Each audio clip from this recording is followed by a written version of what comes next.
Hi guys, karibu sana. This is an edited season 2 and with so much going on in the country and we keep wondering where did the rain start falling. I'm talking about the economy, and if you want to know and dive deeper, please karibu sana. And today I have this amazing guest. He'll tell us a little bit about himself. His name is Billy Hope. Karibu sana, Billy. Thank you so much, Agnetta. How are you doing? Very well. You're looking sharp. Thank you. And you're glowing. I'm told men don't glow. Interestingly, you are. Right. What's the secret? Don't tell me, Mungu. Well, I have to take care of myself, right? You have to take lots and lots of water. And of course, exercise. So I'm fit because of that. Nice. So, wow. Tell us a little bit about yourself before. Now, a lot of people might know you, but they don't know Billy Hope. You know, they know the all other aspects of you, but they don't know you. So tell us a little bit about yourself. I think so. My name is Billy Hope, and so currently I am involved in a lot of research because that's what I do for a living. So I do lots and lots of research. I work with an organization that deals with consultancy, so it tells you the reason why I do research. Yeah. So that's my name and what I do really. But apart from that, I'm very passionate about leadership. I'm very passionate about, especially even in the area of keeping time, right? Yes. I think one of the things I have always insisted is always to keep time. I always say there's a principle I learned a bit earlier in life. The principle is being on time is being before time. So if you want to be on time, you need to be there before time. Right guys, let me share with you something before he continues. So there's this, I won't really detail you much, but this particular day we agreed, and there was some hitches of course on the road, and we agreed on timing, and it was supposed to be, I'll not forget, we were supposed to meet at 2. And guys, we got there 30 minutes late, and it was hell. Like our entire afternoon, we kept being reminded about time.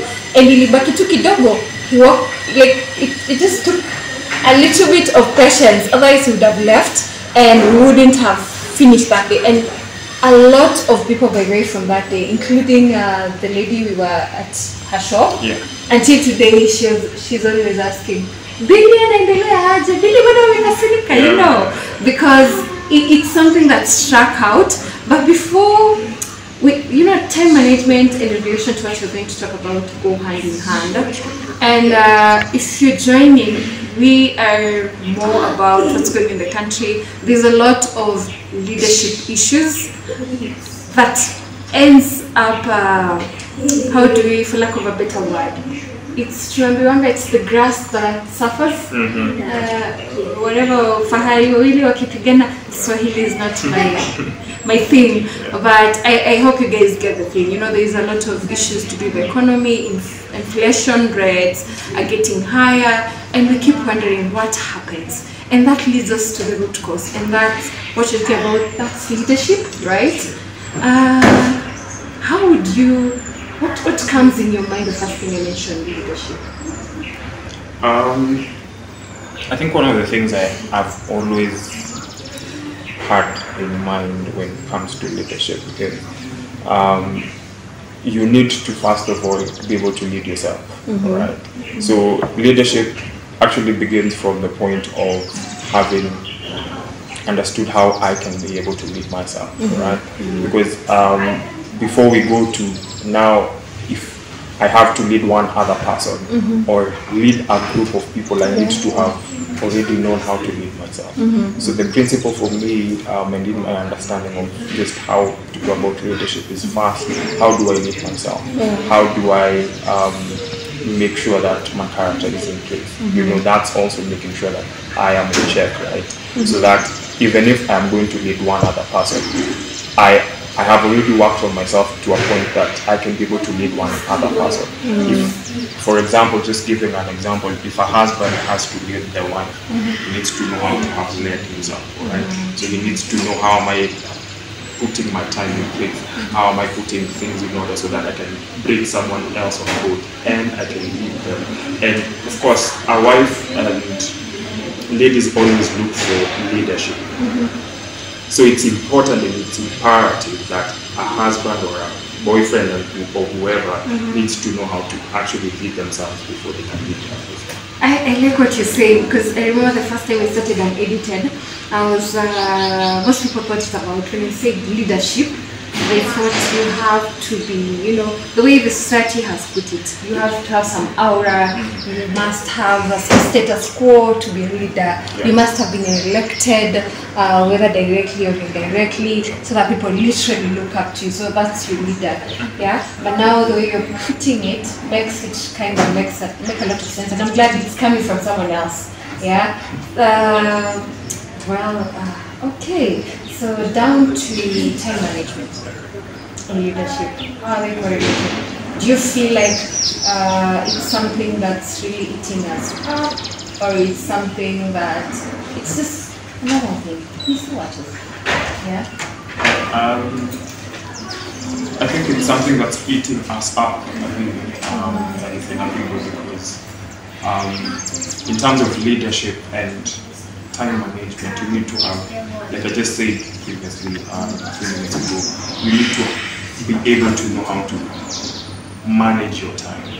And one of the things I keep insisting is that you need to, as a leader, because all of us are leaders, there's no one who was, actually, we are all in this life leaders in every right of it. So you just need to know, how am I going to lead, because you have yourself to live with, number one. So you need to know, I need to know, how am I going to lead myself in order to achieve certain things. If I have to achieve anything, then I need to know how am I going to lead myself to do that. So that is why time management and all that comes in, right? Because if I have to achieve a certain task by a certain time, then I need to know, how am I going to manage my time to be able to do that, and be able to expressively do that. It's one thing to say it, and it's another thing to actually, how do you hack it?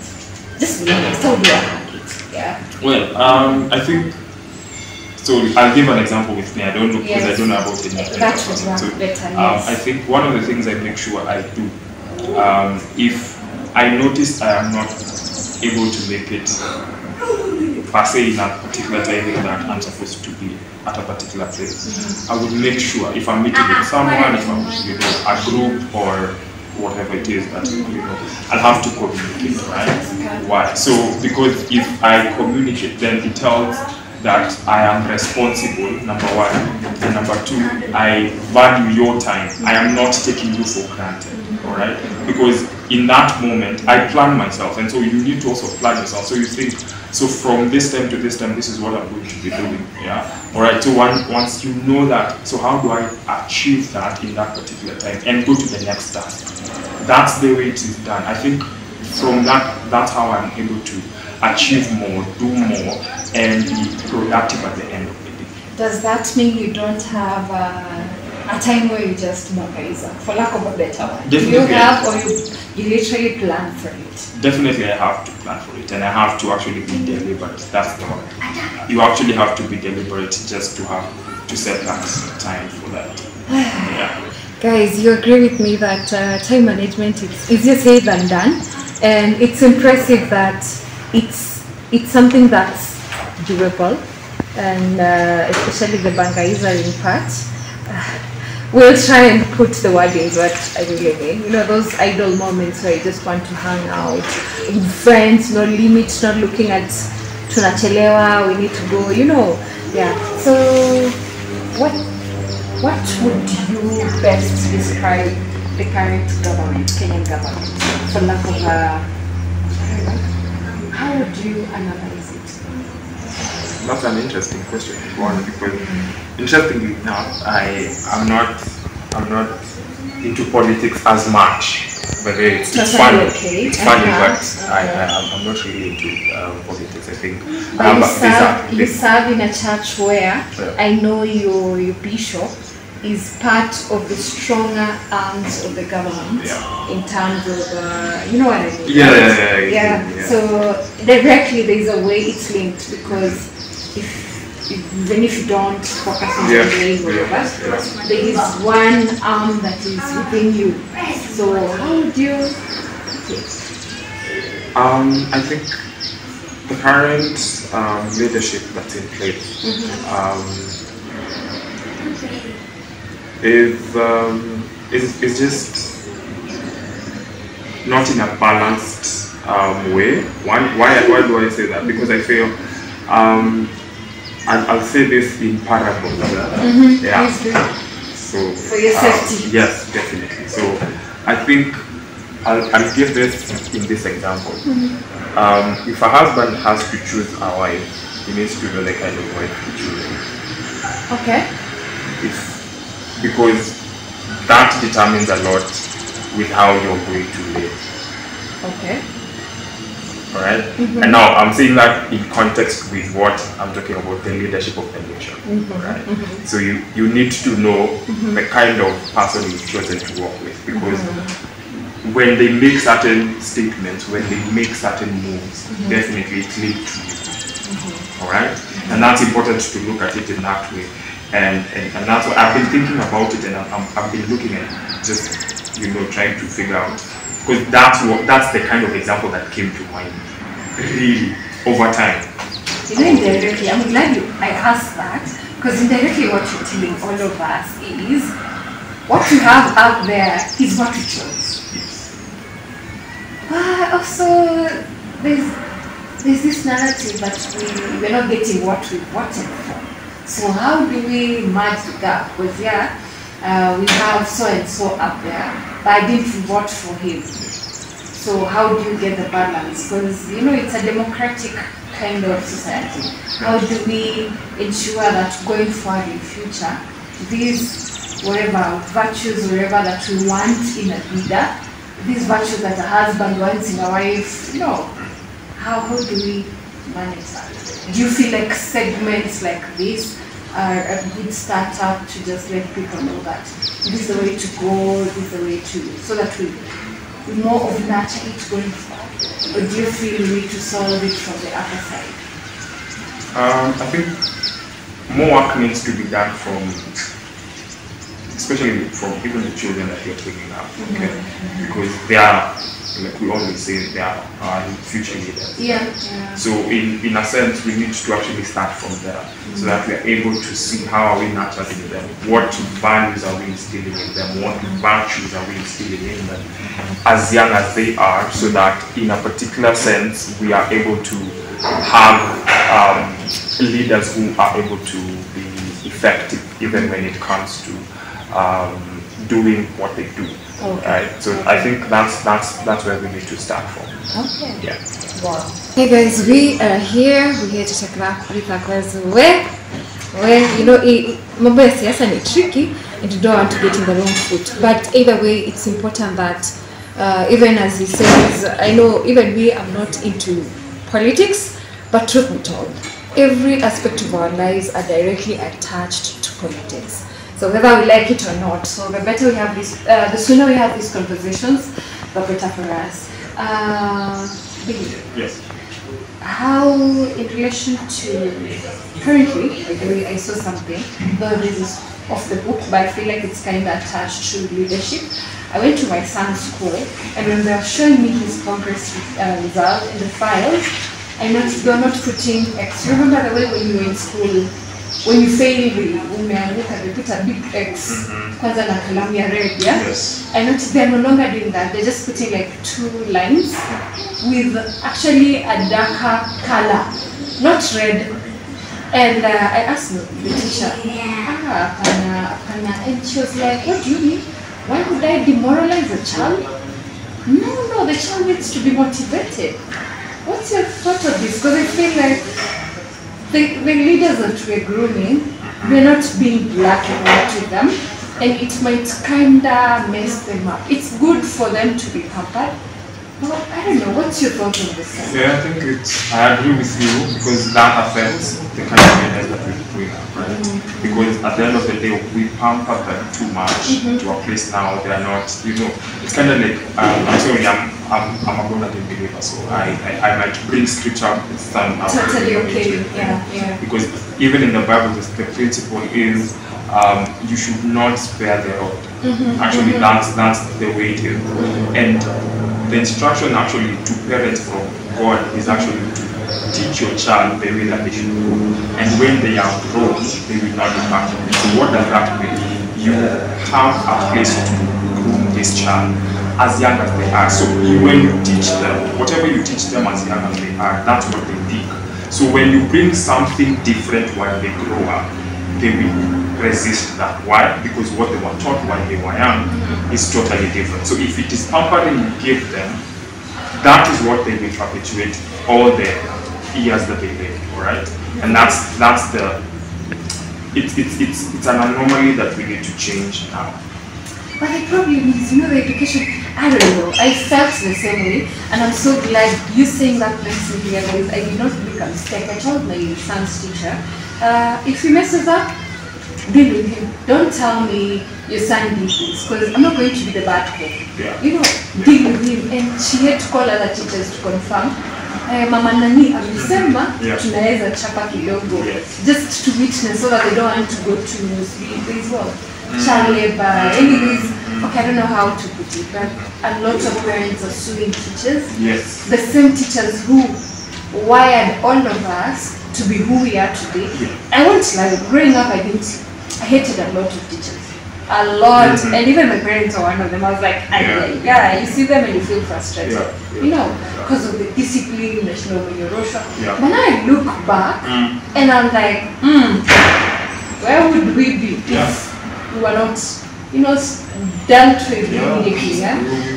We will not be here, some of us, because it's something that has shaped who we are now. And how do parents now, to all the other parents or the parents who people are thinking of parenting, how can they deal with this? Because you see, me, if I wouldn't have gone to that school, I wouldn't have known that. I was on an interview at KBC, and the guest previously was doing an interview on homeschooling. He mentioned this, and I thought, this is not reaching to us. Sisi hatufanyi homeschooling ni wale wase. Sisi ni wale tunapeleka watoto shule. Watoto wanaekewa makasi. And I was shocked to see that.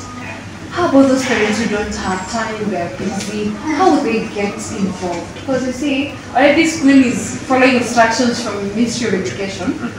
Then there is you, the parent, waiting at home who may give a fee, and you feel like all is done. But there is that gap in between. What would you recommend? Well, first of all, disclaimer, I'm not a parent yet, so Totally, definitely the little wisdom I have, and what I think it's But you have your understanding taken care of, And I think the understanding is just going back to something I said earlier, just being able to make time, alright? Because I think we're in a busy, very, very busy society where there's so much going on, and definitely it can always get your attention and steal away the parent from the child. And it's something that can happen, because by the time you're getting home, it's a bit late. The child has a sleeping time, maybe say 8 p.m. or something thereabout, and then by the time you're getting home, it's maybe 9:30. And so it definitely affects your child, because at the long run, they may not be able to interact with the parent as much. They may not have that feel from the parent. Like now, what I just said a few minutes ago, you teaching them. There's you as a parent. There's what they have received from school, but then there's the input from the parent. And I think it's important for parents to be able to be in a space where they can make time, right?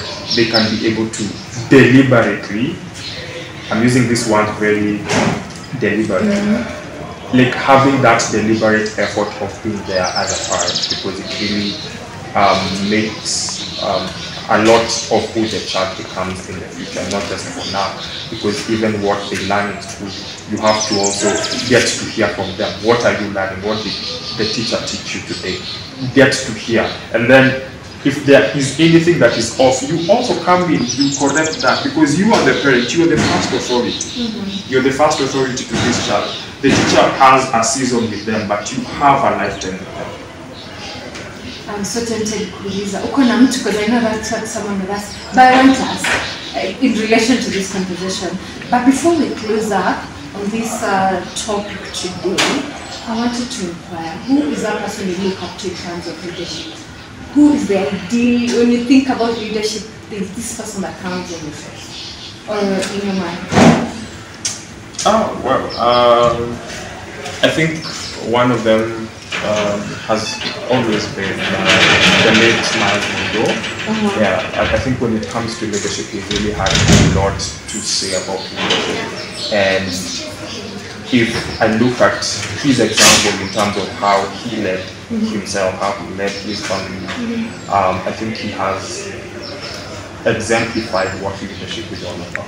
So more about the balance in between the career and the family as well. Wow. Yeah. Okay, what's your parting shot for the day? Well, I'd say for us to be able to actually be effective with what we do, I think number one, what I keep saying and teaching my team has always been, number one, know how to lead yourself, so that you can lead one other person, so that you can lead a group of people, and then now you can lead a larger team of people, now say maybe a congregation or something like that, but it starts with you. So start with yourself, make sure that you've worked on yourself, be the best version of yourself, and be able to be that effective leader. And so that's my parting shot for today. That's it, guys. Thank you so much for locking in from the beginning to the end. From us, we say bye. Bye-bye.